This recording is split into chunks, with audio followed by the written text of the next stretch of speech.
Welcome to Automated Visual Software Analytics. This part is about software development effectiveness. In this part, we will briefly outline the software analytics workflow. We will explain the elements of software analytics, and we will discuss the impacts of software analytics. Let's start with a look on the general software analytics workflow. It's illustrated in this illustration, in this diagram. And let us go briefly through the different stages of this workflow.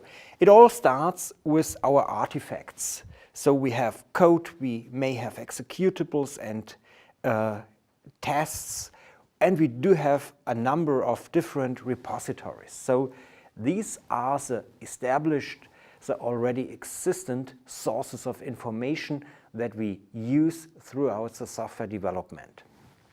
Specific to software analytics is now that we take advantage of this data by extracting key information from these sources. For example, software quality metrics data or structural data.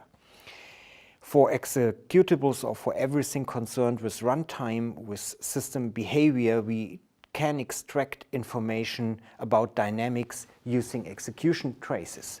And in a similar way, we can extract data from the repositories and calculate, compute, derive information about the evolution of a software system. Once the data is extracted for software analytics purposes, it's being integrated and combined in, let's say, the software analytics database. Whether this is a real database or a virtual one, this is a data space of software analytics.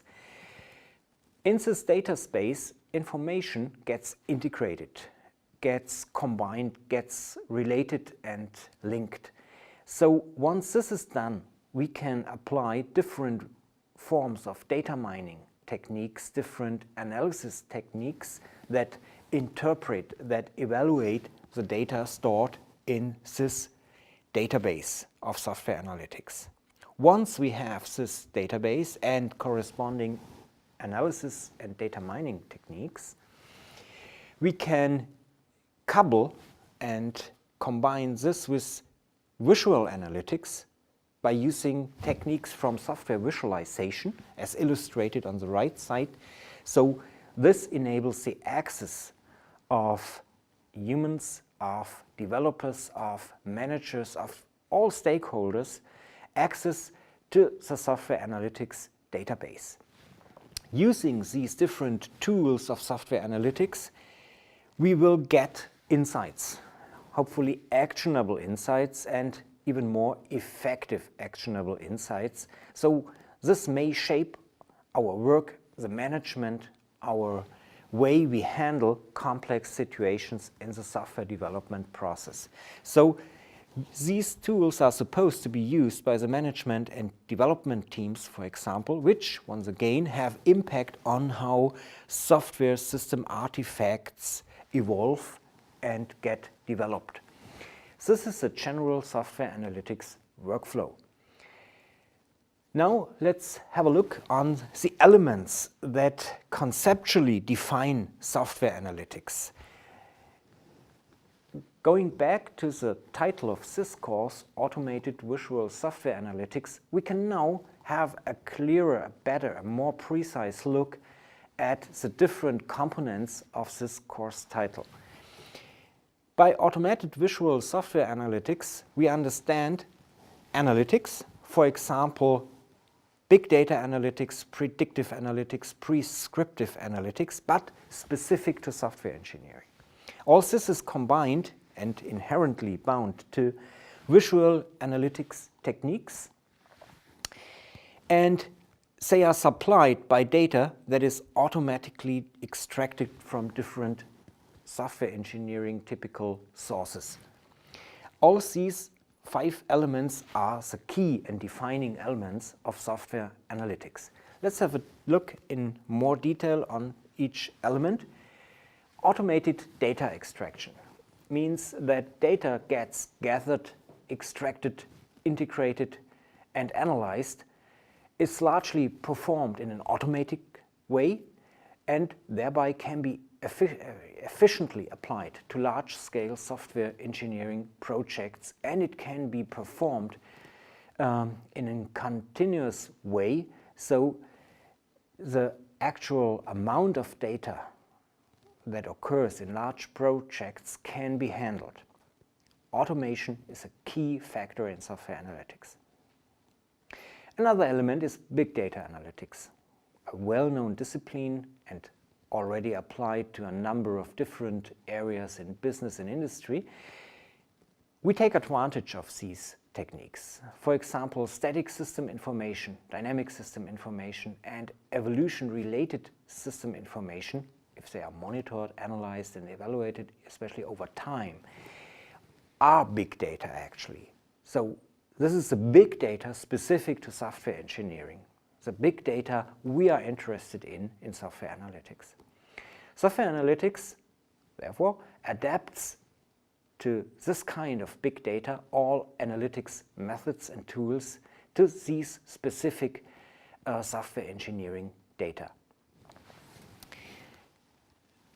Next element is visual analytics, a key conceptual element. It represents one element that is defining and shaping software analytics, because users and their visual capabilities are actively involved and integrated into software analytics processes and form part of the exploration, analysis, evaluation system underlying software analytics. So we actively include the human as one key element in the whole process of software analytics. The next element, predictive analytics, within large software engineering data is a key capability as well, as it helps to understand, to forecast, to estimate complex situations by correlating appropriate key information and by applying corresponding data mining techniques. So the predictive nature is one key element as well in software analytics. The next element, the final element that defines software analytics is the prescriptive nature. Prescriptive analytics. Within the domain of software engineering, we can systematically integrate these prescriptive analytics approaches to derive effective actionable insights for professionals. Because we are bound and fixed to one domain, software engineering, we can integrate the large repertoire of methods or measures that are typically applied if a specific situation occurs. So as we are concentrating on software engineering within software analytics, we can even link to concrete measures, to concrete techniques that are common to software engineering. For example, to name a few, refactoring is one key technique, or we can think about reforming a developer team if knowledge strain occurs, or we can ask about technical depth and then take appropriate actions, for example, by identifying the hotspots of the set of modules we are talking about, which modules should be redesigned, should be improved in terms of software quality. So the prescriptive part of software analytics is also a key and defining element. Altogether, software analytics is shaped by its analytics nature, integrating different analytics disciplines and adapting and extending these to the specific needs and demands of software engineering domain, of the software engineering world, of typical software engineering projects. Now let's come to the final part of this section. It's about the impacts. What about software analytics impacts on the software development effectiveness? We can basically define and find 4 principal areas that have or that are impacted by software analytics. They are shown in this diagram. It's the software development itself. It's of course the whole world of software quality. And it's of course the management of projects. And as another part, but important part, it's a methodology that is used in software development processes. So software analytics impacts on all these 4 principal areas relevant to software engineering. Let's have a more detailed look on these areas. From, let's call it the software development perspective. From this perspective, software analytics provides tool-based support for designing software transformation processes such as re-engineering, refactoring, splitting, merging, outsourcing, insourcing. It also enables effective comprehension of ongoing, of past, of maybe future software development processes and activities in large software projects, and of course for large teams, if a large number of developers is involved. From the software development perspective, software analytics also effectively reveals risks and uncommon phenomena, outliers, based on correlating key performance indicators, KPIs, and software development data in general, such as data from software repositories. And from the software development perspective, software analytics can be applied as a kind of software engineering radar or a kind of early warning system for all kind of development-related processes and risks. So this is the impact on the traditional, on the well-known software development domain. Let's have a look on the impacts from another perspective, the software quality perspective.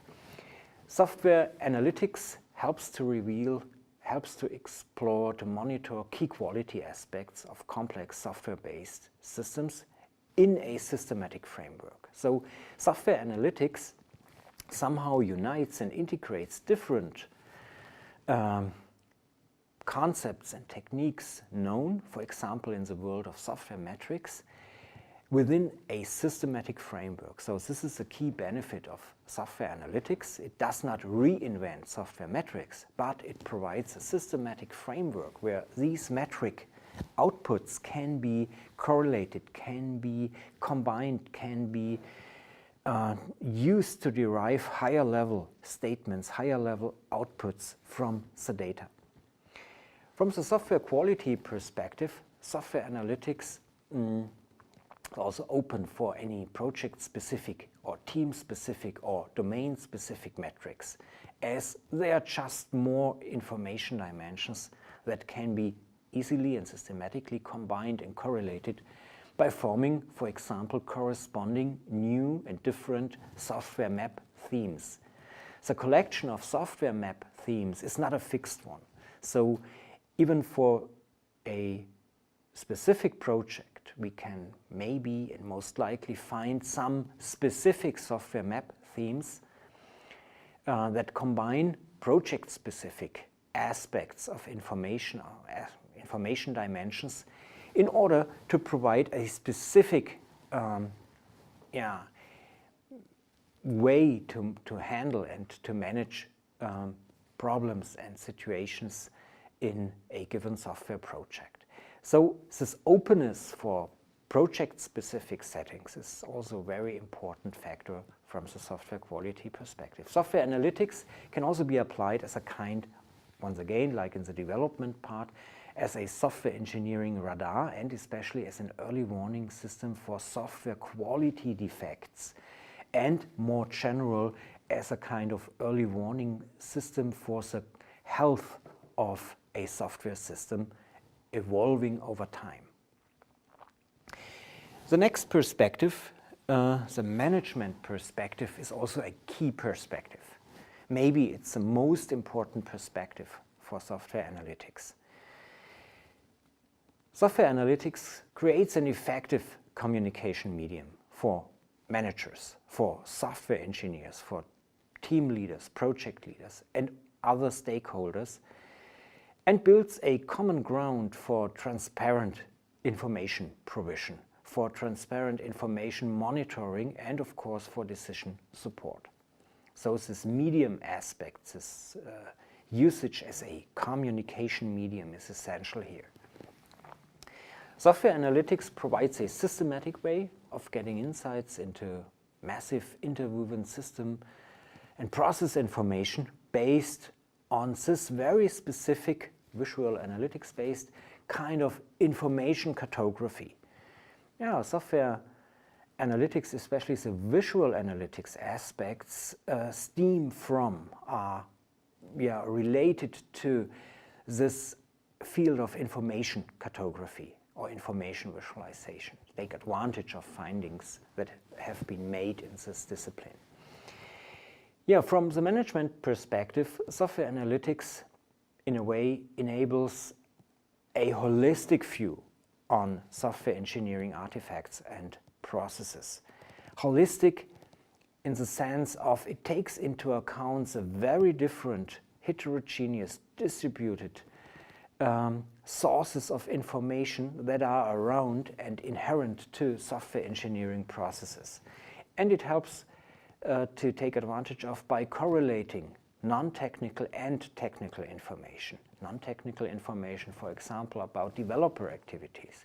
Technical information, such as software metrics, into one unique framework. So we can take into account developer activities, developer cost, customer relevance, and even data from the business processes as well. So from a management perspective, software analytics offers this kind of holistic view on the processes, activities, and artifacts of software engineering projects. Let's come to the final perspective of software analytics and the impact it has on this part. It's a methodology perspective. It's important from, let's say, a theoretical point of view. Software analytics concepts, methods, techniques, and tools respect how stakeholders in software engineering actually develop software and manage related processes. They do not postulate specific forms of programming language usage, formal modeling, process design, etc., and they do not have any assumptions about them. Software analytics, so to say, is a non-normative approach that adapts, smoothly and smartly adapts to deeply optimized, settled projects, teams, and cultures in software engineering in the specific companies and project teams. So this non-normative nature is very important because this means that for a given software project in a specific company, it does not impose strict and completely new ways of handling software engineering projects. It adapts to, and it's complementary, and it offers this holistic view. Software analytics drastically extends the repertoire of methods and tools for large-scale, long-term, effective and efficient software development, a key factor to move from heuristics-driven software engineering to a data-driven software engineering. So from a methodology point of view, this shift from heuristics to data-driven software engineering is the essential and key point here. Now we have seen the different elements, the different perspectives involved in software analytics. Let's summarize this part. Software analytics has a major impact on the effectiveness in software development and software engineering. It provides a holistic view taken from the development perspective, quality perspective, management perspective, and methodology perspective. Software analytics helps to transform heuristics-driven software engineering into a data-driven discipline. So this is the analytics nature. While being adaptive to the specific form and mix of existing software engineering methodologies, techniques, and tools. So this is summarized by the non-normative nature of software analytics. Software analytics offers a kind of software management cockpit, we also called it a radar, that helps to reveal, correlate, explore, analyze, and monitor key information sources of software development projects.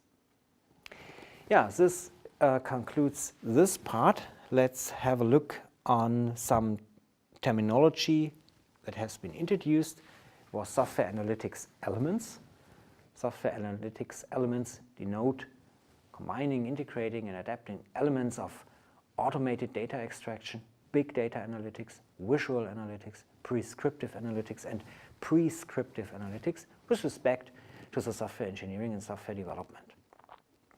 By holistic view, or with a holistic view, software analytics denotes the support of different perspectives involved in software engineering, especially if you deal with complex software systems, such as the software development perspective, software quality perspective, management perspective, and finally, methodology perspective. Yeah, let me end with some further reading recommendations. One article, Monitoring Code Quality and Development Activity by Software Maps, somehow describes how it can be applied for that purpose. It also talks about the different perspectives. Just two final remarks. Like in a growing number of engineering-based disciplines, and data-driven approaches takes the lead. For example, in the enterprise world or in medicine. In software engineering, and this is somehow ironic to this situation, we do have excellent systems and tools that record an awful amount of data about almost all aspects of the software development. But all the data is hardly used by means of analytics. It's hardly used in a holistic sense. So if we look at software engineering, it's difficult to realize that the data is there, but it's not used to the extent possible. And this is what software analytics intends to do, to take advantage of all the data already available in our daily software engineering teams in projects, and to take advantage of in the sense of offering new tools, techniques that help to manage, to master complex software engineering projects. For that reason, I personally believe that software analytics is a game changer. It somehow demystifies software engineering as an engineering discipline rather than an art. Many projects, some developers, sometimes could be called artists. Most important, software analytics helps to handle the inherent risks in long-term developments. For example, it helps to efficiently handle software maintenance, as it is one key and important part in the life of any complex software system. This concludes the part about software development effectiveness.